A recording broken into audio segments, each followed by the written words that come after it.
Hello everyone, Insightful Nomad here, and in today's video we have what was probably the most viral podcast debate moment that we've seen this year concerning the Israeli-Palestinian conflict. This was on the Joe Rogan podcast between Douglas Murray and Dave Smith. This even spawned a meme on Twitter and other places of "Have you been?" but also a very important discussion on quite a serious matter. So first let's take a look and see what happened, and then we're going to break it down. Why do you think there's a blockade of any kind? Why is there a blockade? Well, I mean, the argument from Israel would be... No, why do you think? I would say, okay, I think that the disengagement, I think Smotrich was correct when he said... I'm sorry, my mistake there. I think which another quote that I'm sure you're familiar with, but Dov Weisklav, who was the senior advisor to Sharon, was the prime minister at the time. He essentially said the reason we're doing the disengagement, the reason we're doing this, is so that we can put the peace process in formaldehyde. This is the reason we're doing it. You're not answering my question. You're continuing to cite very right-wing Israeli politicians. But what do you think is the reason? I'm getting there. I'm saying, so I think they disengaged in order to kill the peace process. I think they put the full blockade around the country for the reason that they've always kind of done it there, that, yeah, they don't want too much stuff getting in. They want to keep them, as they put it, on a diet, and they don't want rockets to fly into Israel. The second one is a kind of important one, isn't it, the final yeah, one you said? It is. A bunch of conspiracy theory reasons that don't really make a lot of sense from Israel's perspective. And then at the very end, as an afternote, what should be an obvious reason, which is they don't want rockets being fired on their territory. Yeah. If the Palestinian leadership in Gaza after 2005 had not, from the get-go, decided to use Gaza as a stockpiling place for rockets to fire into Israel, all of it would be different. If they had just resisted the temptation that so many of us do in our lives to stop keeping RPGs in our cellars and then Katyusha rockets in our children's bedrooms, all of it could have been different. If that desire to live in peace beside your neighbors had superseded the desire to stockpile rockets, it would all be different. Yeah, or if Israel just hadn't occupied them for 60 years, it would all be different too. Why is it always on them? Well, you believe in self-determination, I'm sure. Yes. I believe in individual rights, yeah, sure. Okay, individual rights. And that includes the right to make bad decisions. Sure. Yes. The Palestinians in Gaza, when they voted in Hamas, made a very bad decision. Yeah, of course, and Douglas, in the years, hang on. And in the years after that, they made bad decision after bad decision. It was a very bad decision to continually fire thousands of rockets into Israel. It was a very bad decision to use what boats came in early on and to use the smuggling networks from Egypt, not to bring in supplies you could actually build a thriving society with, but to bring in rockets. It was a very bad idea.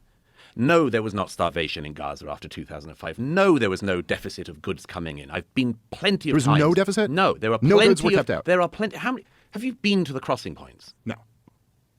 When were you last there at all? Have you been? You've never been.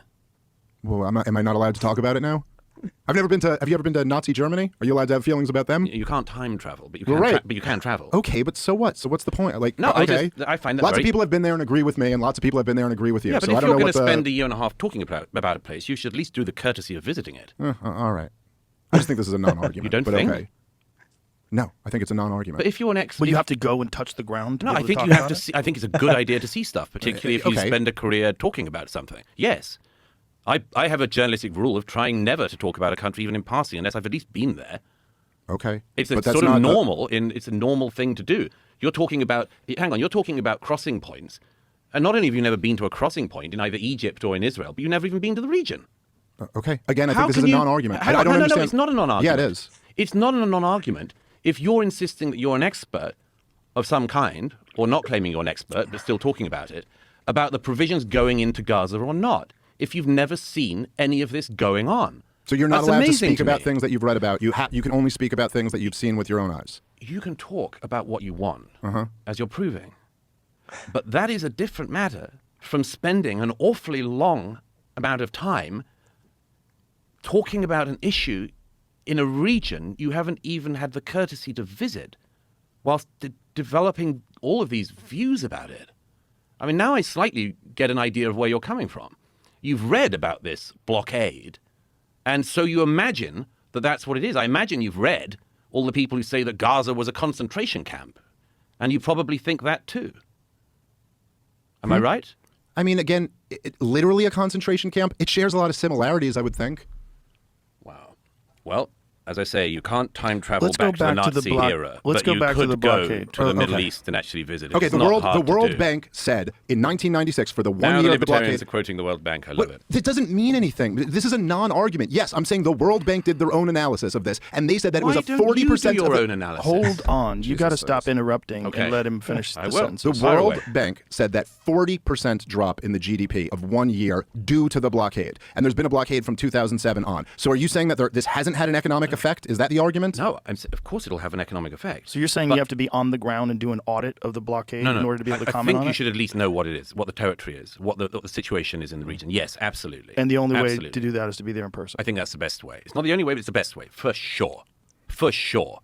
If you have never seen the countries in question, you've never spoken to the people in question, you've never interviewed anyone, you've never gone around, you've never seen the terrain, and so on, and you've used Wikipedia, I'm sorry, no, that's not the same thing. Okay, well, I've not just used Wikipedia, but didn't you write a big piece when the war in Ukraine first came out titled something like, I've been to Ukraine and they can win, they can repel the Russians? So you could go there and still get it wrong, right? No, I was with the Ukrainian armed forces in 2022 when they were retaking territory from the Russians. Right, the last Yes. time they had any advances, yeah. Yeah, right. I said I can see how they can win, which will be advances like that, yeah. You Sure. said if we just fund them, or if we just No, arm I them, didn't that say they can then I said, they can I repel. said that the Ukrainian army was making great successes, which it was when I was with them in the fall of 22. Okay, listen, there were lots of people who went to Iraq and said we'll be greeted as liberators and I it'll know, be paid but- for in oil and democracy will spread through the region. So I don't know. Either take on the arguments or don't. But I don't But I'm think saying, like. but your argument's incorrect. Oh, okay, fine. Well, then present a counter argument to it. But to just tell me I'm not allowed to talk about something I'm because not I'm not saying an you're expert. not allowed to okay, talk fine. Well, about you're it. not I an said expert, so repeatedly, you shouldn't you're talk talking about about it. You it haven't now. been there. Yeah, I know. But you keep playing this game where it's like the whole opening to this podcast was like the non-experts talking about this is such a problem. Now you're saying because I don't haven't been think- there, I can't talk about it. Is there a blockade there that's causing economic devastation or not? According to of the World all- Bank, there is. First of all, I don't think it's a game. I don't think it's a game at all. Me neither. I'm not playing a game.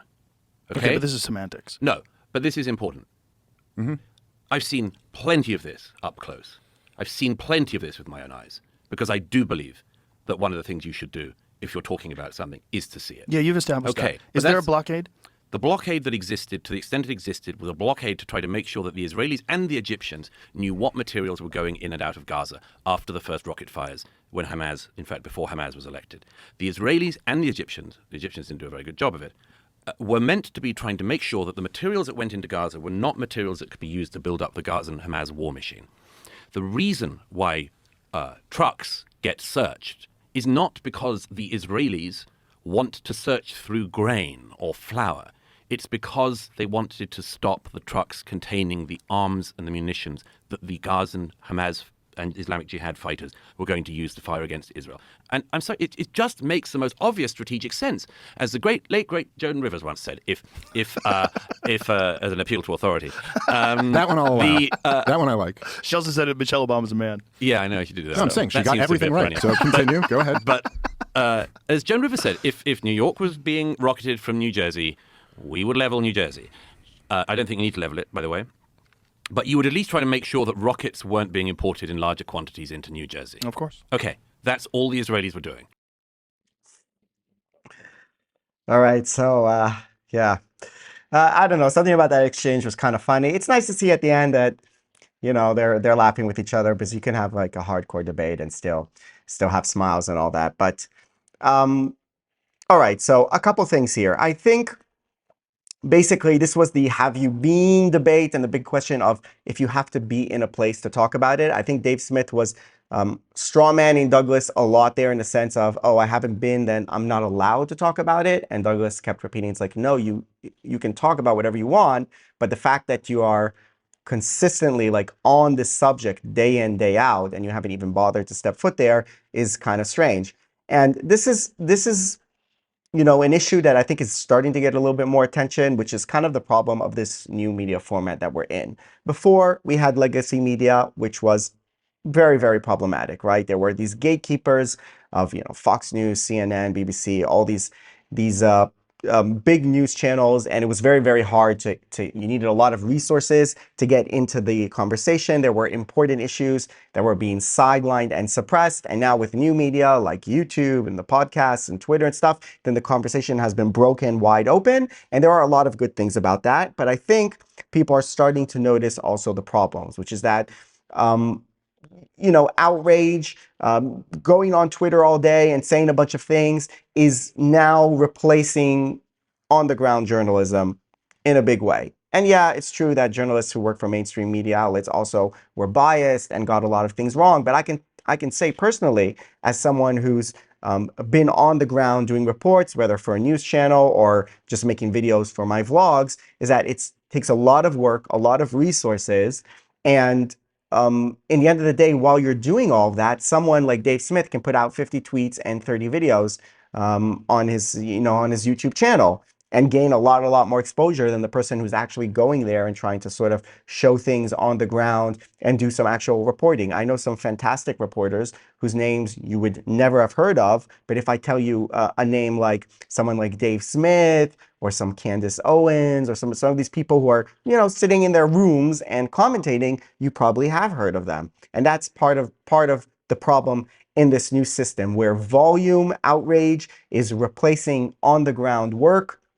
There's this thing where a person who's sitting in his room and commentates is kind of listened to more than or is above even someone who's actually there and trying to report. And that, yes, as a reporter, and I've been a reporter, you have the correspondent in Washington, you have the correspondent in London, you have the correspondent in Jerusalem. There is an importance in being there.